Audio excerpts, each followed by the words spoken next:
Olá pessoal, tudo bem? Vamos então retomando as nossas gravações acerca do mundo mágico do direito civil, falando especificamente do direito sucessório e mais especificamente, dos institutos de disposição de última vontade, ou seja, estamos aqui nos debruçando sobre o legado. A última forma, de sucessão testamentária, uma vez que nós já trouxemos com vocês o testamento, seja ele ordinário ou especial, e já ventilamos também sobre codicilo. No bloco passado, falamos que legado nada mais é do que dar coisa certa para uma pessoa, específica. Ou seja, eu sei o que eu dou e para quem eu dou. Que loucura, prof, Que loucura. Trabalhamos, por demais, o Instituto do Sublegado. E sublegado, falamos, inclusive, que eu posso deixar determinado bem para que outra pessoa, em momento superveniente, passe, para outrem. E até aí, tudo tranquilo também, sem grandes entraves, sem grandes discussões. E no bloco passado, terminamos trabalhando aí as espécies, chamadas espécies de legado.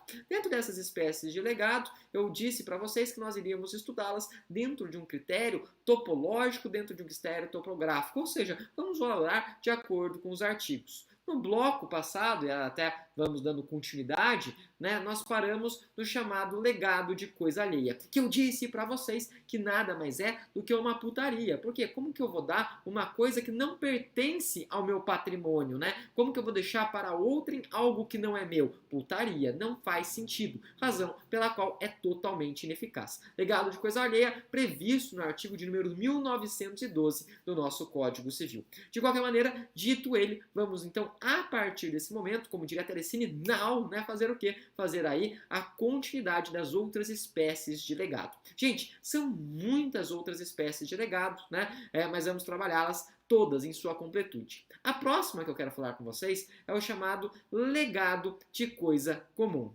Legado de coisa comum. Gente, o que é legado de coisa comum? Vamos supor que determinado bem pertença a mais de uma pessoa, então, esse bem pertence aí a mais de um indivíduo. Vamos, parar para pensar em algo que esteja num condomínio, numa multipropriedade, tudo bem, tudo tranquilo. Gente, o sujeito ele pode legar, ele pode deixar a sua coisa sabendo que é uma coisa comum? Claro que pode, não tem problema. Pertence a ele? Pertence. Só que tem um detalhe. Se pertence a ele, só é válido com relação ao tempo, ou até mesmo com a titularidade que de fato pertencer ao testador. Então, aquilo que pertence a ele, ele pode, obviamente, dar para quem ele quiser. É essa a ideia, Ele pode, então, falar assim, eu quero que determinada coisa que pertence a mim, mais uma outra pessoa, seja, obviamente, passada a título singular para fulano de tal. Sem grandes entraves, sem grandes dificuldades. É óbvio que aquilo que exorbitar,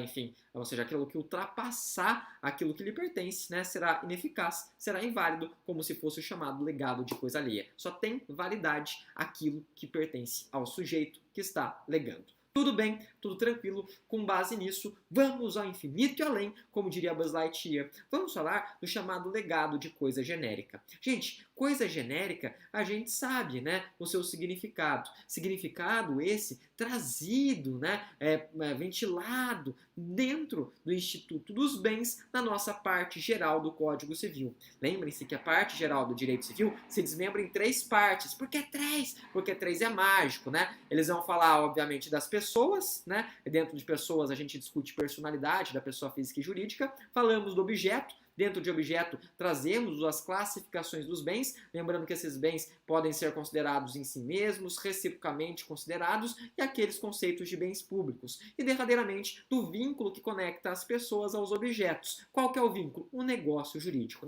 Isso ventilado dentro da nossa parte geral de direito civil. De qualquer maneira, o que é importante falar no artigo 1915 do Código Civil? Se o legado for de coisa que se determine pelo gênero, será o mesmo cumprido. Por quê? Porque se é gênero, gente, Obviamente, eu não tenho mais o gênero no meu patrimônio. Eu estou falando assim que eu vou deixar o quê? Eu vou deixar uma vaca. Uma vaca para quem? Vou deixar uma vaca para minha neta, Vou deixar uma vaca para minha filha. O que acontece?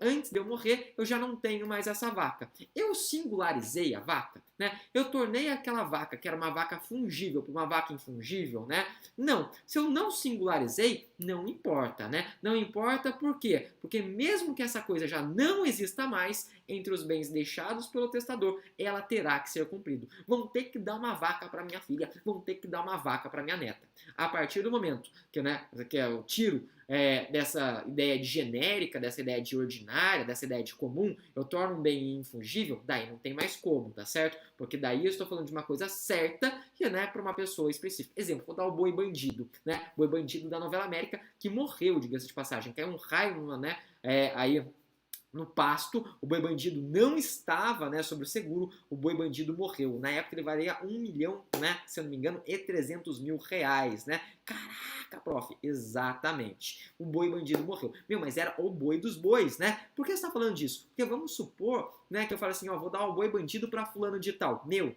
é o boi bandido, já não é mais genérico. Aqui a gente está falando, né, obviamente, de legado de coisa genérica. Se eu não especifiquei, mesmo que essa coisa já não se encontre no meu patrimônio, ela terá que ser cumprida. Isso é extremamente importante, isso é extremamente relevante, né? Então, grifem essa observação, puxem aí o quê? Puxem aí 3 riscos. Por que 3? Porque 3 é mágico, porque 3 é holístico, é assim, só pra gente deixar nossa matéria, né, mágica. A gente pode falar de Harry, Hermione, Luke, Leia, ou Aragorn, Legolas e Gimli. É importante trazer 3 grifos nessa observação, porque se eu fosse perquirir isso numa prova, eu traria justamente a indagação dessa observação, né? Vamos para a próxima. Legado de coisa singular. Se o testador deixa a coisa sua, né? Singularizando-a, o legado só tem eficácia, óbvio, se ao tempo do óbito a coisa se achava entre os bens da herança. É o que eu disse, né, eu acabei de dizer sobre o boi bandido. Se esse boi bandido já não existe mais, como diria o padre Quevedo, se esse boi bandido já passou dessa para melhor, o que é importante dizer, né? É óbvio, né? Não tem como você passar determinada coisa para uma pessoa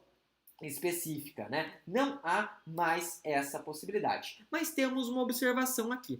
Uma observação que, diga-se de passagem, eu não coloquei no nosso material. Qual que é a observação? Notem, se a coisa legada existir entre os bens do testador, mas em quantidade inferior à do legado, ela é eficaz somente com relação à existente. Então, nossa, na época que eu fiz o legado, eu estava querendo dar XPTO para determinado indivíduo, né?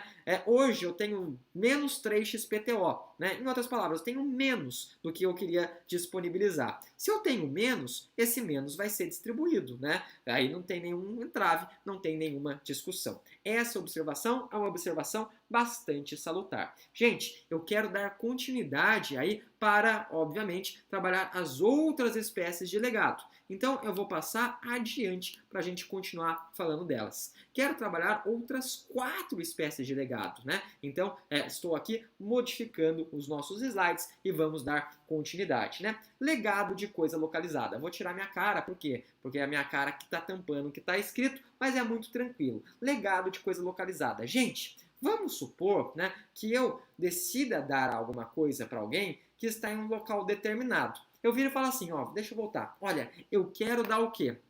Eu quero dar o meu escudo de Hyrule, né? O que é o escudo de Hyrule? Caraca, prof, você tem um escudo de Hyrule, né? Eu tenho escudo de Hyrule, né? E eu tenho aí a espada de Hylian, né? Caraca, o que você tá falando? Tô falando do jogo do Zelda, né? É um exemplo aí meio nerd. Por que você está trazendo isso? Pelo seguinte, eu quero, né, deixar esses bens para uma pessoa específica. É um bem certo e a pessoa é específica. Para quem? Para o meu filho. Show de bola, sem grandes dificuldades. Né? E eu viro e falo assim, esse bem está guardado, né, num armazém. Vocês já viram aqui, no Brasil é meio difícil isso acontecer, né? Mas nos Estados Unidos eles têm verdadeiros armazéns, né? Onde as pessoas deixam determinados bens e muitas vezes se esquecem do que estão lá. Vamos supor que eu vou falar assim, está no armazém XPTO, né? Está no armazém ali número 3, porque é mágico. E daí o sujeito chega lá e o objeto não está lá.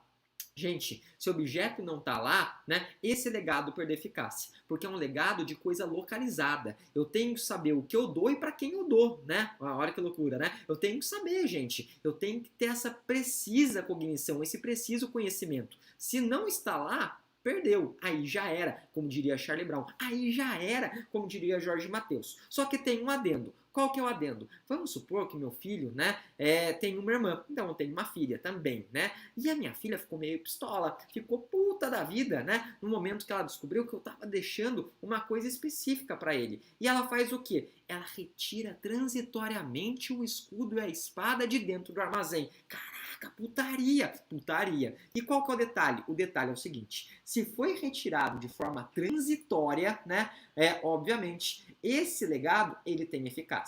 Por quê? Porque ele foi retirado transitoriamente. Ele foi tirado, né, no local que ele estava de fato. Então, se foi retirado transitoriamente, há aplicabilidade, há eficácia. Grifem isso, né? Aí tragam essa observação. Ah, desculpa, né? Minha cara continua na frente. Então, qual que é o detalhe aqui? Ó, vamos lá. Só terá eficácia se a coisa lá estiver. Né, se ela lá for achada, salvo se removida a título transitório. É para evitar, na verdade, essas, teoricamente, putarias familiares, em que o sujeito ele retira, né, o bem do local onde ela se encontrava. Né? Nós temos outras formas de legado. Esse legado de crédito e de quitação da dívida, diga-se de passagem, eu não acho tão relevante, né? Eu não acho aí com grande probabilidade de ser perquirido. Mas ele vai trazer a seguinte ideia. Ele vai falar assim, né?